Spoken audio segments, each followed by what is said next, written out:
नमस्कार दोस्तों, आज का हमारा पहला टॉपिक है electric field due to a point charge. हमें एक पॉइंट चार्ज की वजह से इलेक्ट्रिक फील्ड निकालना है। सो सपोज हमने एक पॉइंट चार्ज लिया Q, इसको ओरिजिन पर रख दिया और इससे R डिस्टेंस पर किसी P पॉइंट पर हमें इलेक्ट्रिक फील्ड कैलकुलेट करना है। सो हम जानते हैं कि जिस भी चार्ज की वजह से हमें इलेक्ट्रिक फील्ड कैलकुलेट करना है उसको हम सोर्स चार्ज कहते हैं। सो Q इज सोर्स चार्ज। और जिस पॉइंट पर हमें इलेक्ट्रिक फील्ड कैलकुलेट करना है उस पॉइंट पर हम इन्फिनिटी से एक टेस्ट चार्ज को ला करके यहाँ पर रख देते हैं। सो ये एक स्मॉल टेस्ट चार्ज है, स्मॉल पॉजिटिव टेस्ट चार्ज लिया है हमने। अब हम देखते हैं कि इस टेस्ट चार्ज पर इस सोर्स चार्ज की वजह से कितना फोर्स लग रहा है, वही इस P पॉइंट पर इस सोर्स चार्ज का इलेक्ट्रिक फील्ड माना जाता है।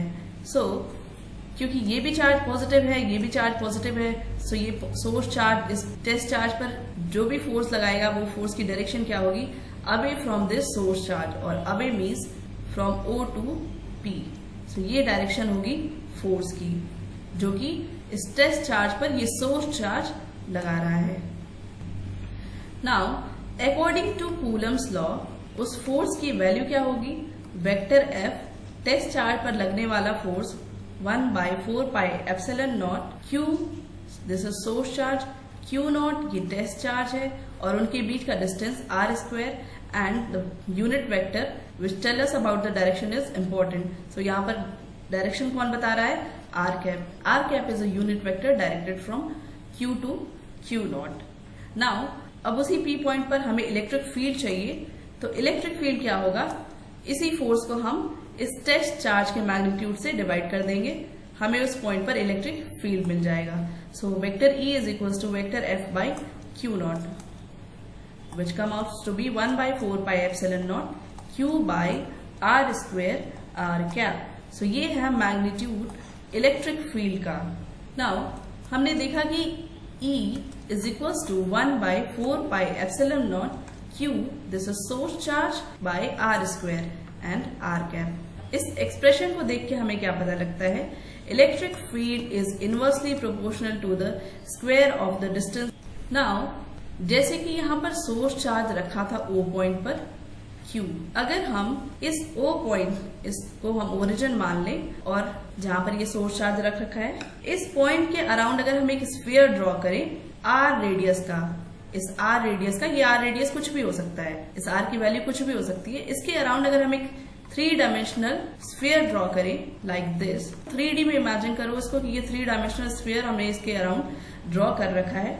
जैसे कि इमेजिन करो बॉल के सेंटर में चार्ज रखा है और उस बॉल के सरफेस के हर एक पॉइंट पर, यानी कि इस चार्ज के अराउंड जो भी स्फीयर हमने ये ड्रॉ किया है, स्फीयर के हर एक पॉइंट पर क्या इलेक्ट्रिक फील्ड सेम होगा, क्योंकि ये डिस्टेंस सेम होगी इस सेंटर से, ये सारी डिस्टेंसेस इस स्फीयर के सरफेस पर सारी डिस्टेंसेस r होगी। सो जब डिस्टेंस सेम है और ये चार्ज सेम है तो इस स्फीयर के सरफेस के हर एक पॉइंट पर इलेक्ट्रिक फील्ड की वैल्यू सेम होगी, वेक्टर E सेम होगा और वो R के डायरेक्शन पर डिपेंड नहीं करेगा। इलेक्ट्रिक फील्ड R के डायरेक्शन पर डिपेंड नहीं करेगा क्योंकि हर एक पॉइंट के लिए R की डायरेक्शन अलग होगी। अगर हम इस पॉइंट पर देखें सरफेस पे तो R की डायरेक्शन ये है, अगर हम इस पॉइंट पर देखते हैं तो R की डायरेक्शन ये है, इस पॉइंट पर R की डायरेक्शन ये है। सो इलेक्ट्रिक फील्ड का डायरेक्शन तो हर पॉइंट पर अलग होगा बट मैग्नीट्यूड हर एक पॉइंट पर सेम होगा, यानी कि इलेक्ट्रिक फील्ड का जो मैग्नीट्यूड होगा वो इलेक्ट्रिक फील्ड के डायरेक्शन पर डिपेंड नहीं करेगा या R के डायरेक्शन पर डिपेंड नहीं करेगा, लेकिन मैग्नीट्यूड हर एक पॉइंट पर सरफेस पे सेम होगी। ऐसे फील्ड्स को, ऐसे वेक्टर फील्ड्स को हम स्फेरिकली सिमेट्रिक या फिर रेडियल फील्ड कहते हैं। ऐसे फील्ड को हम स्फेरिकली सिमेट्रिक या फिर रेडियल फील्ड कहते हैं। इसका मतलब है कि ऐसा फील्ड या ऐसा वेक्टर फील्ड जो किसी पॉइंट चार्ज से देखने में हर तरफ एक जैसा ही दिख रहा है। अगर इस पॉइंट चार्ज से या फिर स्फीयर के सेंटर से अगर हम देखेंगे तो हर एक पॉइंट पे इलेक्ट्रिक फील्ड क्या है, सेम दिख रही है despite of its direction. So electric field is a spherically symmetric और radial field for a point charge. Now next topic है electric field due to a system of point charges. अभी तो हमने एक पॉइंट चार्ज की वजह से किसी एक पॉइंट पर इलेक्ट्रिक फील्ड निकाला, बट हमेशा ऐसा नहीं होगा कि हमें किसी एक पॉइंट चार्ज की वजह से इलेक्ट्रिक फील्ड निकालना हो। ऐसा हो सकता है कि सिस्टम ऑफ पॉइंट चार्जेस दिए होंगे, उनकी वजह से हमें किसी एक पॉइंट पर इलेक्ट्रिक फील्ड निकालना हो सकता है।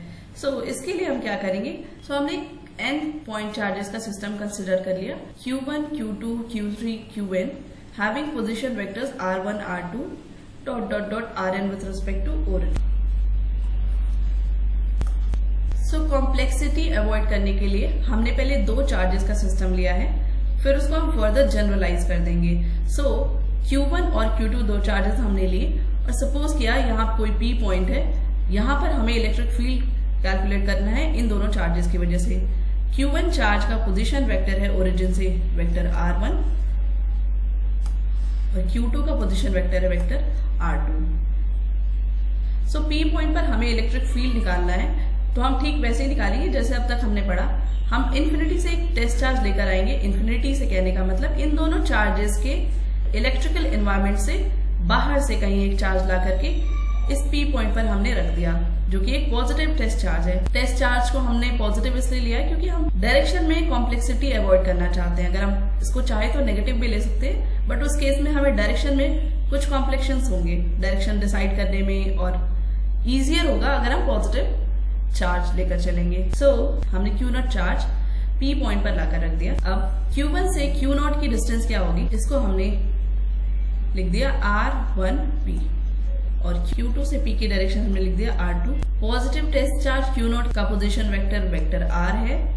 So according to Coulomb's law, test charge Q0 पर Q1 की वजह से जो फोर्स लगेगा वो कितना होगा और उसकी डायरेक्शन क्या होगी। Q1 पॉजिटिव चार्ज है और Q0 भी पॉजिटिव चार्ज है, सो Q1 Q0 को पुश करेगा away from itself, so force की डायरेक्शन होगी इधर, और वही इलेक्ट्रिक फील्ड की डायरेक्शन होगी। सो इसको हमने नाम दिया वेक्टर E1। ठीक वैसे ही Q2 की वजह से Q0 पे जो इलेक्ट्रिक फील्ड होगी उसकी डायरेक्शन होगी इधर, और वो होगी E2 vector. Now F1, that is force on test charge Q0 due to source charge Q1 is given by 1 by 4 pi epsilon naught Q1 Q0 by R1P square, and direction will be R1P vector cap. So R1P क्या है, unit vector in the direction from Q1 to P. R1P is the distance between Q1 and P. अगर हम P point पर electric field निकालना चाहते हैं due to charge Q1, तो उसको हम लिखेंगे E1 vector E1 and that will be F1 by test charge. 1 by 4 pi epsilon naught Q1 by R1P square, और डायरेक्शन हम जानते हैं कि फोर्स और इलेक्ट्रिक फील्ड का सेम होता है, R1P क्या। सिमिलरली अगर हम सोर्स चार्ज 2 की वजह से फोर्स निकालते हैं टेस्ट चार्ज Q0 पर, तो वो भी 1 by 4 pi epsilon naught Q2 Q0 by R2P square and unit vector R2P. So E2 will be, that is electric field at point P due to charge Q2 will be 1 by 4 pi epsilon naught Q2 by R2P square and unit vector R2P. Now we know that principle of superposition of electric field says that the electric field at any point due to a group of charges is equals to the vector sum of the electric field produced by each charge individually at that point when all the other charges are assumed to be absent. So अभी आपने देखा होगा कि जब हमने F1 निकाला और E1 निकाला, तब तक के लिए हमने ये मान लिया कि चार्ज Q2 नहीं है। उस चार्ज को हम इंक्लूड करते तो इलेक्ट्रिक फील्ड में भी वो इंक्लूड होता। हमने क्या किया, इंडिविजुअली Q1 की वजह से और Q2 की वजह से इलेक्ट्रिक फील्ड्स निकाल लिए P पॉइंट पर। अब उनका हमें वेक्टर सम करना है as per principle of superposition of electric field to get the total electric field at that point. अगर हम उस P पॉइंट पर electric field, total electric field की बात करें, तो हमने उसका वेक्टर सम कर दिया, vector E1 plus vector E2। Vector sum करने का मतलब है कि हम उसको वेक्टोरियली ऐड करेंगे। हमने देखा था कि इलेक्ट्रिक फील्ड E1 की डायरेक्शन थी इधर की तरफ और E2 की डायरेक्शन थी इधर की तरफ। This was E2 and this was E1। जब हमें इन दोनों का वेक्टर सम करना है, लॉ ऑफ पैरेललोग्राम लगा करके इनको वेक्टोरियली ऐड करेंगे, so we will get vector E this. ये टोटल इलेक्ट्रिक फील्ड होगा इस पी पॉइंट पर। So mathematically vector E is equal to 1/4πε0 को हमने कॉमन ले लिया। सो अंदर क्या बचा, charge Q1/r1p square unit vector r1p plus Q2/r2p square and unit vector r2p। So ये हो गया इलेक्ट्रिक फील्ड उस P पॉइंट पर due to both the point charges. Now possible है कि दो से ज्यादा चार्जेस हो, सो उसके लिए हम एक जनरल इक्वेशन लिख सकते हैं। वो क्या होगा, E इज इक्वल टू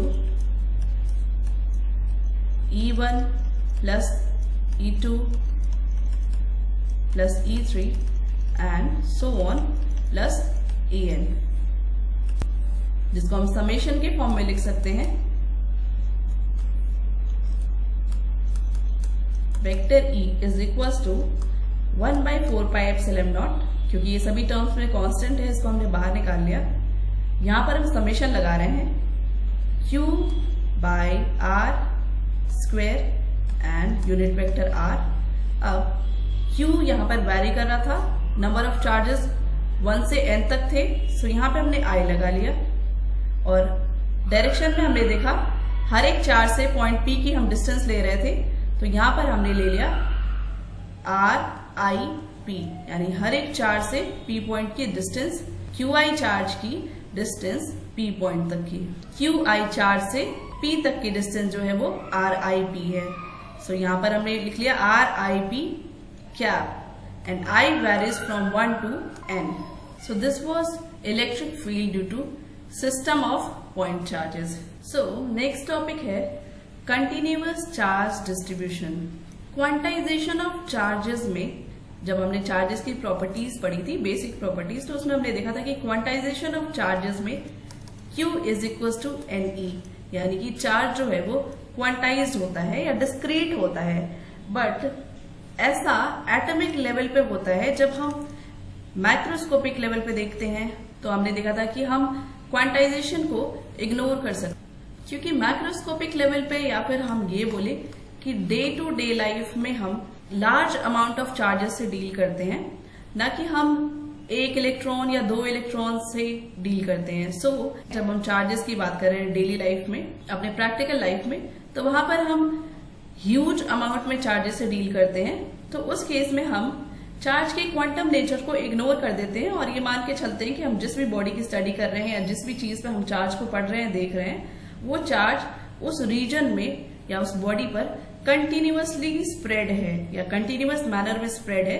कहने का मतलब है ऐसा नहीं है कि अगर सपोज हमने कोई चार्ज बॉडी लिया इन प्रैक्टिकल लाइफ, तो ऐसा नहीं मानते हम कि एक इलेक्ट्रॉन यहां रखा है, एक इलेक्ट्रॉन यहां रखा है। हम ये मान के चलते हैं कि इस बॉडी पर कंटिन्यूअस मैनर में चार्जेस डिस्ट्रीब्यूटेड हैं, कुछ इस तरीके से कि हर एक जगह पे चार्जेस आपको मिलेंगे। Just to understand in easy language, charges इतने ज्यादा हैं कि वो आपको अलग अलग दिखाई नहीं दे, क्योंकि हमने देखा था कि जो हमारे घरों में वायरिंग्स हैं, उस वायर में अगर हमें 1 एम्पियर करंट फ्लो करना है 1 सेकेंड में, तो उसके लिए 6.25 10⁻18 इलेक्ट्रॉन्स फ्लो होते हैं हर second. So this is such a large amount of charge और electrons which seems to be flowing continuous rather than discrete, क्योंकि 1 सेकेंड में इतने चार्जेस फ्लो होते हुए वो हमें कंटिन्यूअस ही दिखेंगे। सो माइक्रोस्कोपिक लेवल पे हम चार्जेस को कंटिन्यूअस मानते हैं।